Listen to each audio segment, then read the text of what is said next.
Welcome to the Business Blast podcast. I'm your host, Tyler Wagner. This episode is brought to you by Authors Unite. Authors Unite provides you with all the resources you need to become a successful author. You can learn more about Authors Unite and join the free community at authorsunite.com. Now, let's jump into the episode.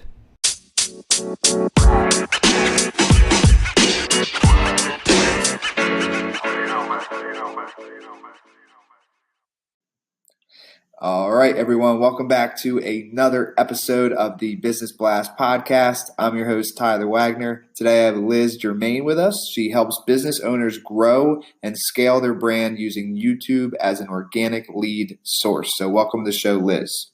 Hi, thank you for having me. Of course. Thanks for joining us. We'll dive into the first one. The first question I have for you, Liz, is what is the best story from your life that has an underlying valuable message? So this was a tough one because obviously there's many stories from my life that have been valuable or impactful. But I think the one so far in my life that has been the most impactful with the most applicable lessons for other people was the death of a close friend when I had just graduated high school. So I was quite young, and as was he, and he committed suicide, and it changed my entire life. It showed me how short life is. I think he was 19 when he died. And it really reminded me or really taught me for the first time in my life that we are not guaranteed tomorrow.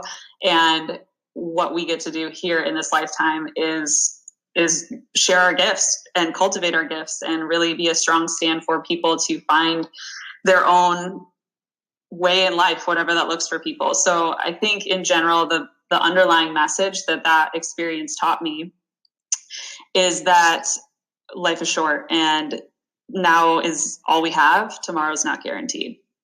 Thank you for sharing that with us.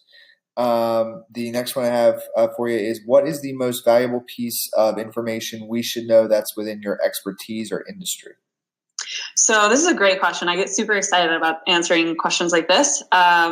I've seen a lot of people who are getting into the online space. I've now been, just to give you kind of a background about myself, I've been running an online business for the last 6 years in the fitness industry, and it's been an amazing gift and absolutely incredible. I'm so grateful for being able to run that company and that I get to live such a cool life by it. And now it's interesting because 6 years later, the internet has changed so much, social media has changed so much, and I'm seeing more and more people step into this online space, and it's really interesting to see their approaches. And I've noticed that a lot of people, whether they're clients or people who are coming to me for advice with video marketing, or maybe they're just friends that are in the space that I'm meeting through networking events and speaking gigs and things like that, what I'm noticing is that people are very overwhelmed with the amount of content that they're having to produce. And so the most valuable piece of information that I can share with you after having done this for 6 years now, full time, I would say is to focus on things that are going to be having the highest return on your investment, whether it's investment in time, energy, or money.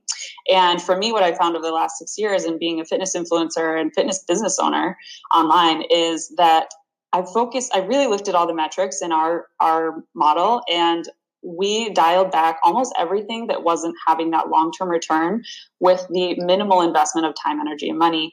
And so when you look at all the search or all the platforms that are available to you, whether it's Facebook or Instagram, YouTube, Pinterest, Twitter, there's like a million things, right? And we can all be like going all day long. What we found in our business was the two platforms that returned the highest yield on our investment was YouTube and Pinterest. And the reason why is that they are search engines. They're not timeline bound.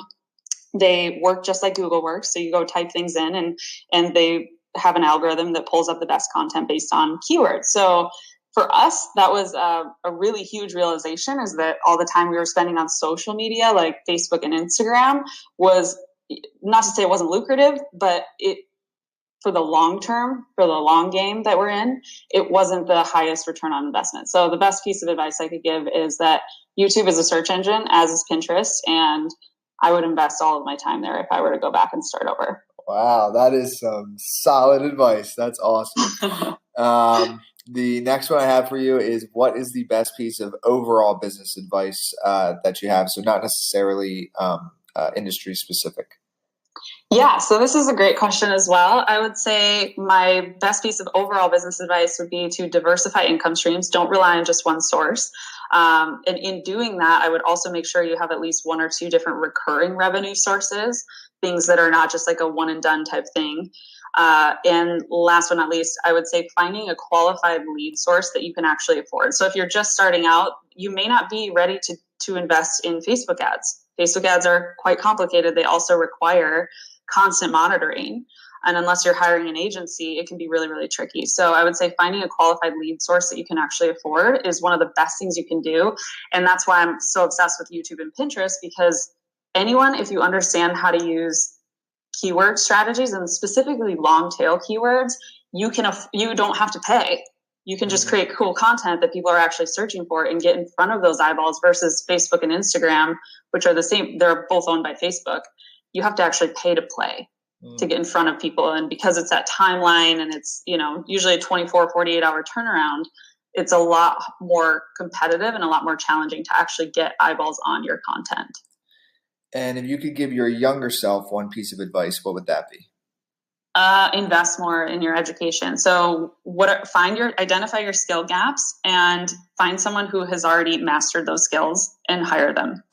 That'd be number one thing that I would do if I was going back to the old days.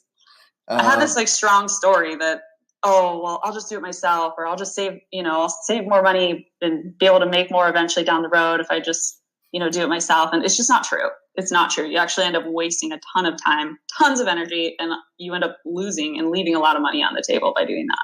Yeah, well, actually, I'll dive in here because I think it's interesting. I think a lot of entrepreneurs, right? Like, obviously, we all kind of start out on our own, or at least most of us do. So you start out as like a solopreneur, is I guess what they call it.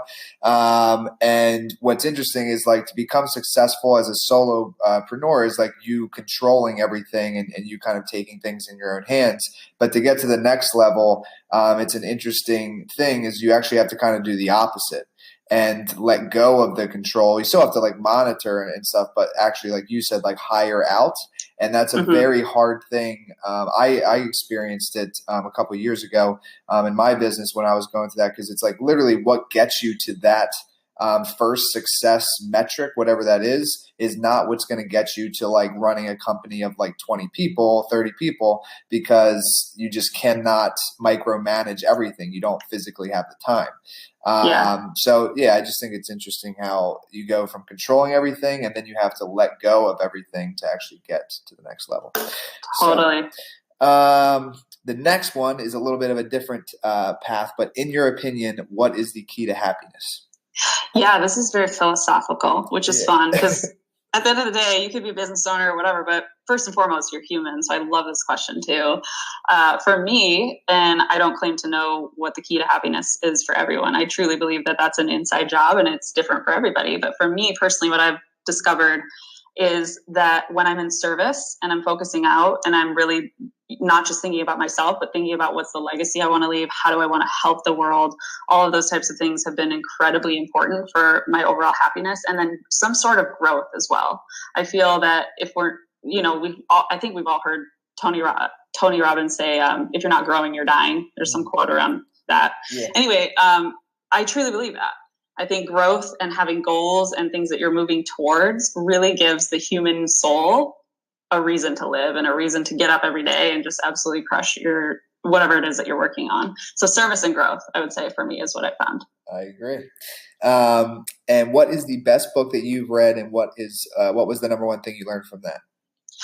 Hands down, I was going to put in, because I have Audible, and so I'm constantly rotating all the books that I'm looking at, and there's a couple that have been really great, but then I came back to the old tried and true, How to Win Friends and Influence People. It has been one of the most impactful books, not just in business, but in my personal life and just really in everything that I do, because at the end of the day, we can't do things alone.